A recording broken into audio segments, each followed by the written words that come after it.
नमस्कार, मैं रत्न सेन भारती। आज हम बात करेंगे 3 मार्च के मौसम के बारे में। बिहार में इन दिनों मौसम का मिजाज पूरी तरह से बदला हुआ। बदलते हालात के बीच में अब गर्मी में बढ़ोतरी देखी जा रही है। कहा जा रहा है कि इस बार मई और जून का महीना सबसे ज़्यादा खतरनाक होने वाला है। इन दिनों महीने के सबसे ज़्यादा गर्मी पड़ने वाली, साथ ही साथ लोगों को तेज़ गर्मी से बचने की भी सलाह दी जा रही है। बताया जा रहा है कि तेज़ गर्मी के कारण लू जैसे हालात रहने वाले हैं।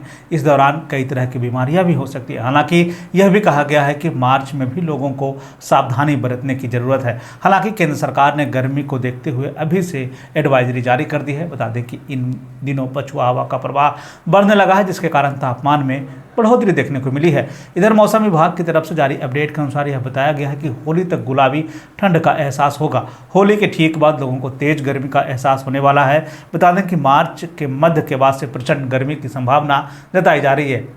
बता दें कि राजधानी पटना के साथ साथ प्रदेश के अन्य हिस्सों में तापमान में बढ़ोतरी देखने को मिलने वाली है। कहा जा रहा है कि तापमान में बढ़ोतरी के बाद से लोगों को घर से बाहर निकलने के बाद धूप चश्मा लगाने की जरूरत पड़ सकती है। खासकर वाहन चलाने वालों के लिए यह सबसे ज़्यादा जरूरी होगा। साथ ही साथ ये भी कहा जा रहा है कि इस दौरान लोगों को हल्के कपड़े पहनने की भी ज़रूरत है। मौसम विभाग के साथ साथ स्वास्थ्य विभाग लगातार लोगों को सावधान कर रहा है। तापमान में हो रहे बदलाव को देखते हुए लोगों को सतर्क रहने को कहा गया। केंद्र सरकार की तरफ से भी तेज़ गर्मी को देखते हुए एडवाइजरी जारी कर दी गई है। सुबह और शाम ठंड रहने के कारण लोगों को ज़्यादा सावधानी बरतने को कहा जा रहा है।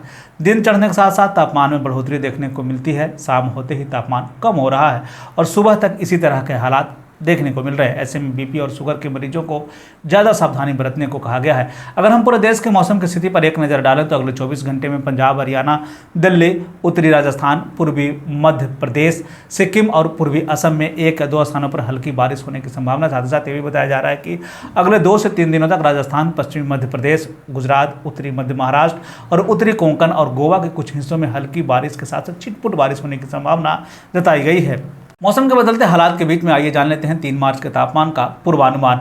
उत्तर पश्चिम बिहार के तहत आने वाले जिलों में पश्चिम चंपारण, सिवान, सारण, पूर्वी चंपारण, गोपालगंज में 3 मार्च का अधिकतम तापमान 32 से 34 डिग्री तक रहने की बात कही गई, जबकि इन जिलों का न्यूनतम तापमान 16 से 18 डिग्री तक रहने की बात कही गई। इस दौरान मौसम शुष्क बना रहेगा। वहीं अगर हम उत्तर मध्य बिहार के तहत आने वाले जिलों की बात करें तो सीतामढ़ी, मधुबनी, मुजफ्फरपुर, दरभंगा, वैशाली, शिवहर, समस्तीपुर में 3 मार्च का अधिकतम तापमान 32 से 34 डिग्री तक रहने की बात कही गई, जबकि इन जिलों का न्यूनतम तापमान 16 से 18 डिग्री तक रहने की बात कही गई। इस दौरान मौसम शुष्क बना रहेगा। उत्तर पूर्व बिहार के तहत आने वाले जिलों में सुपौल, अररिया, किशनगंज, मधेपुरा, सहरसा, पूर्णिया, कटिहार का 3 मार्च का अधिकतम तापमान 32 से 34 डिग्री तक रहने की बात कही गई, जबकि इन जिलों का न्यूनतम तापमान 16 से 18 डिग्री तक रहने की बात कही गई। इस दौरान मौसम शुष्क बना रहेगा।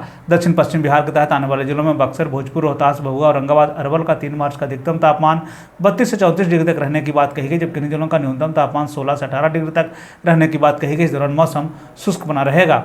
दक्षिण मध्य बिहार के तहत आने वाले जिलों में पटना, गया, नालंदा, शेखपुरा, नवादा, बेगूसराय, लखीसराय, जहानाबाद का 3 मार्च का अधिकतम तापमान 32 से 34 डिग्री तक रहने की बात कही गई, जबकि इन जिलों का न्यूनतम तापमान 16 से 18 डिग्री तक रहने की बात कही गई। इस दौरान मौसम शुष्क बना रहेगा। दक्षिण पूर्व बिहार के तहत आने वाले जिलों में भागलपुर, बांका, जमुई, मुंगेर, खगड़िया का 3 मार्च का अधिकतम तापमान 32 से 34 डिग्री तक रहने की बात कही गई, जबकि इन जिलों का न्यूनतम तापमान 16 से 18 डिग्री तक रहने की बात कही गई। इस दौरान मौसम शुष्क बना रहेगा। ये थे बिहार में मौसम से जुड़ी हुई जानकारी। बिहार और बिहार से जुड़ी हुई और बेसिक खबरों के लिए बने रहे हमारे चैनल के साथ। मुझे दीजिए इजाजत। धन्यवाद।